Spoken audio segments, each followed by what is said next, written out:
अगर मैं ये कहूँ कि अजीब मुल्क है कि गांधी हो या अम्बेडकर, हम दोनों के कातिल हैं और दोनों के पुजारी हैं। यह सितम है इस मुल्क में। अपने मरने से पहले ये मैं कह के जा रहा हूँ कि मुझे अपने देश पे अब नाज नहीं है। नाज उस दिन होगा जिस दिन आप खड़े होंगे। अल्लाह के वास्ते सोचना शुरू करिए, मिल के लड़िए। अब कोई और वक्त आने वाला नहीं है। 24 के बाद इस मुल्क में कोई इलेक्शन नहीं होगा। बाबा साहब ने गुलदस्ता ऐसा बनाया जो कन्याकुमारी से श्री कश्मीर तक न ज़बान मिलती है, न मज़हब मिलता है, न कल्चर मिलता है। और हम सब कहते थे मेरा भारत महान। अम्बेडकर मेरे लिए इसलिए बहुत अहम है, मैंने ये फैसला किया है कि अपने पलंग पे मरूं या तिहाड़ जेल में मरूं, मैं उसके लिए तैयार हूँ। पड़ी है लाश तासुब के दोराहे पे, मगर एक जनाजा है जो कौमों से उठाए न बने। ये कैसा मुल्क है, इंसान इंसान को मारकर जश्न मनाता है और मंत्री हार पहनाता है। मेरा बड़ा खुशनसीबी है कि काशी राम जी से भी मेरा राब्ता हुआ। मैं हिंदुस्तान वापस आया 14 साल के बाद, तो काशी राम जी ने मुझे बुलाया और कहा तुम कहाँ चले गए थे। मैंने कहा कि मैं हिंदुस्तान से बाहर था, इमरजेंसी में मेरे नाम वारंट कट गया था, भागते भागते ये मुल्क छूट गया। कहा मेरे साथ आ जाओ। काशी राम जी ने एक मूवमेंट चलाया था, वो मूवमेंट जो अम्बेडकर की सोच थी। अगर यह कॉन्स्टिट्यूशन ख़त्म हो गया, न आप बचेंगे, न हम बचेंगे, न ये मुल्क बचेगा।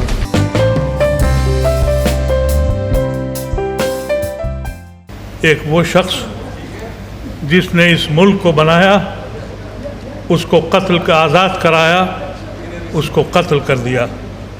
जिस शख्स ने इस मुल्क को एक डायरेक्शन दिया, संवारने और सामाजिक न्याय और बराबरी का तस्वुर दिया, एक कॉन्स्टिट्यूशन दिया, उसको रोज़ तोड़ा जाता है।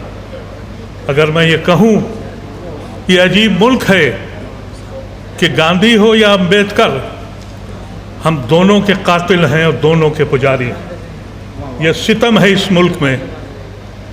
ये दर्द हम इसलिए समझते हैं, जो हमारे दलित भाइयों के साथ जो सितम हुआ वो हमने पढ़ा तो था, महसूस अब किया पिछले चंद सालों से। इसलिए कि जो इस कौम ने अपनी खून को बांटा हो, हमने मालूम नहीं था कि हमारी ख़ता क्या है। हमने जिना को ठुकराया था, गांधी को अपनाया था। इसकी सज़ा ये मिली कि आज इलेक्शन इस बात पर होता है कि मियाँ को कौन ठीक करेगा, और वो इलेक्शन जीतता है। यह समाज ऐसा समाज बन गया है लुभाने का। यहाँ तक कि अभी हमारी सदर मोहतरमा एक बनी, बड़ी इज़्ज़त की बात है, लेकिन बनने के बाद पहले जाके उनको शुद्धि उनकी की गई पंडितों के ज़रिए।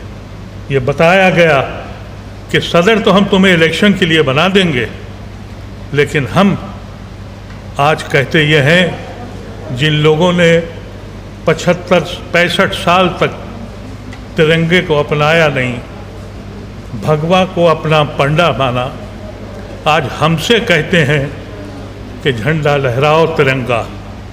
जिन्होंने 62 साल तक कॉन्स्टिट्यूशन के अम्बेडकर को माना नहीं, आज कहते हैं कि उनके साथ जाओ। आरपीएन सिंह साहब जब तकरीर कर रहे थे, मेरा वजूद हिल रहा था। ज़िंदगी के 77 साल पूरे कर लिए मैंने।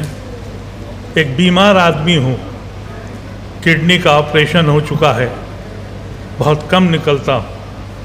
लेकिन जब मेरे दोस्त धर्म सिंह और ने कहा कि भाई एक लड़ाई लड़ने जा रहे हैं मिल के, और ये मुल्क बचाना चाहते हैं, मैंने कहा मैं आऊँगा। क्योंकि ऐसी महफिलें, एक तरीक़ा ये है कि हर लम्हे ज़िंदगी कम होती है, उसका एहसास आप नौजवानों को नहीं है, लेकिन मुझको है।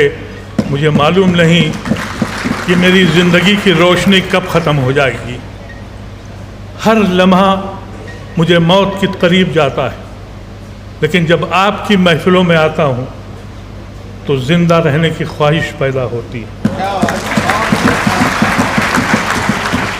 उम्र कम होती है लेकिन ज़िंदगी बढ़ जाती है।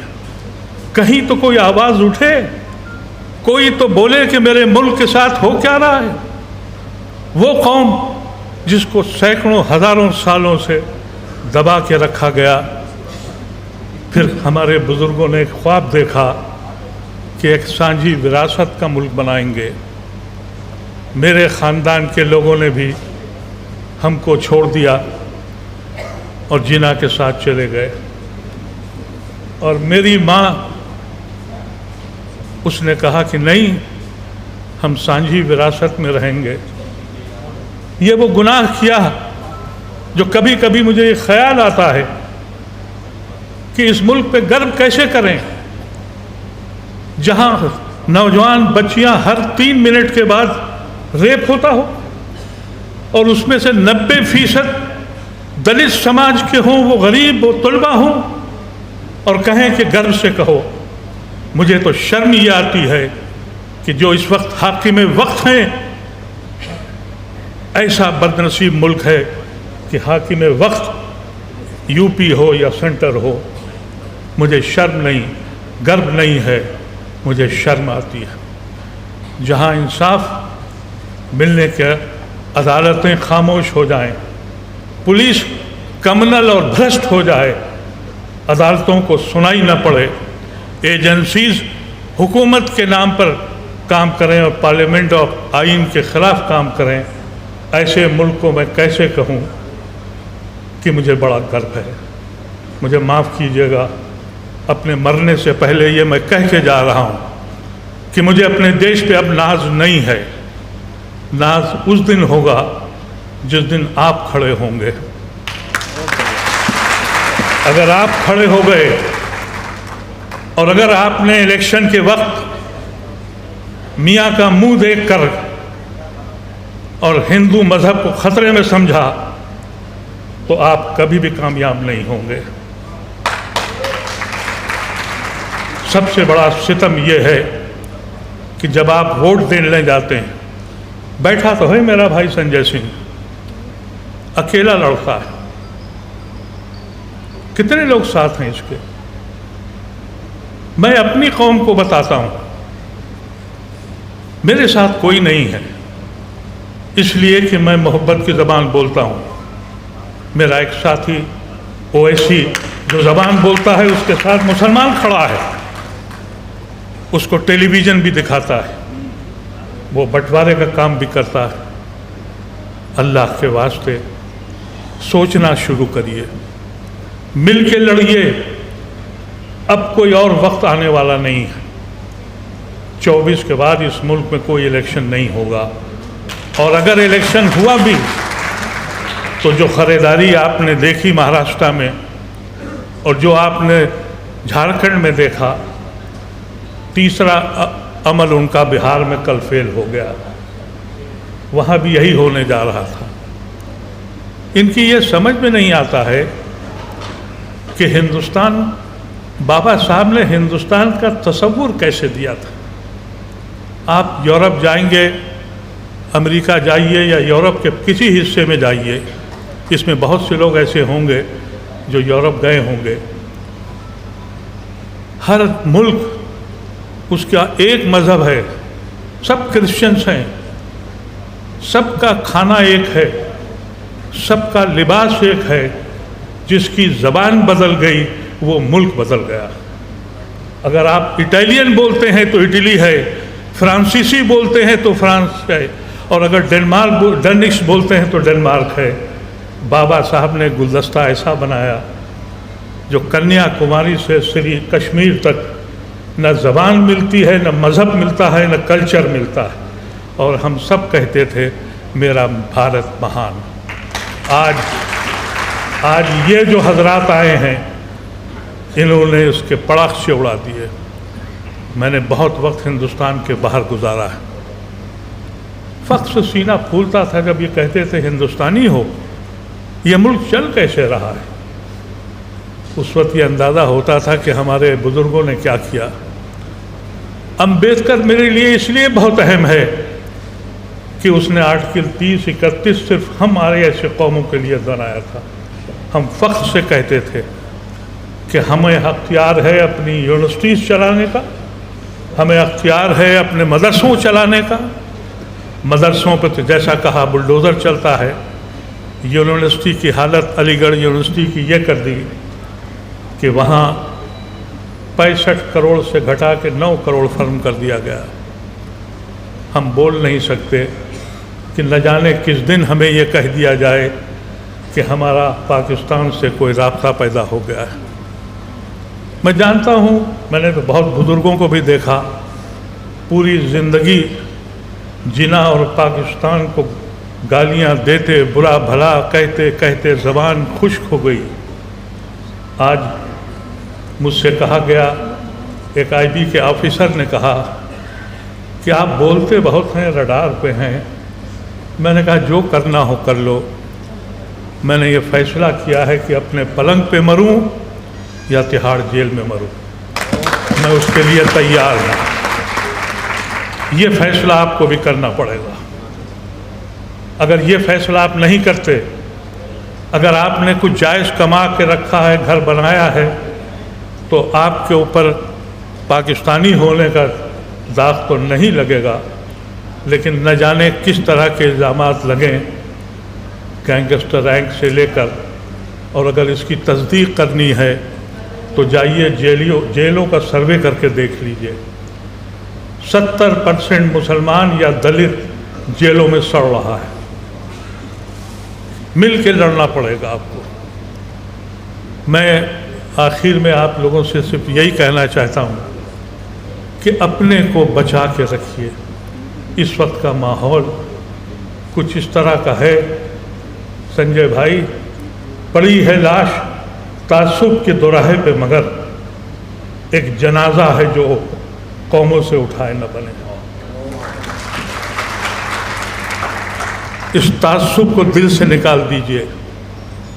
ये कैसा मुल्क है, इंसान इंसान को मारकर जश्न मनाता है और मंत्री हार पहनाता है।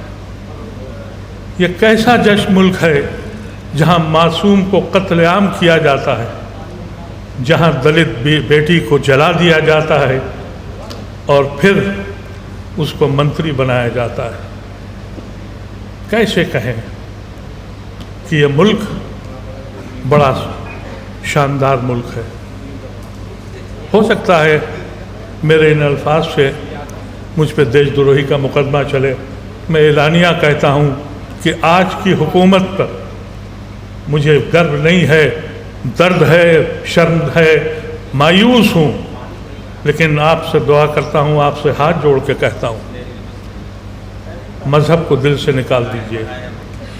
मैं खुद नमाजी आदमी हूँ, नमाज पढ़ता हूँ, लेकिन संजय भाई को भी नहीं मालूम होगा। मैं ड्रामा नहीं करता हूँ। जो आदमी पूजा करता है, जिसको मानता है वो माने, उसके घर का मसला है। नहीं मानता है उसके घर का मसला है।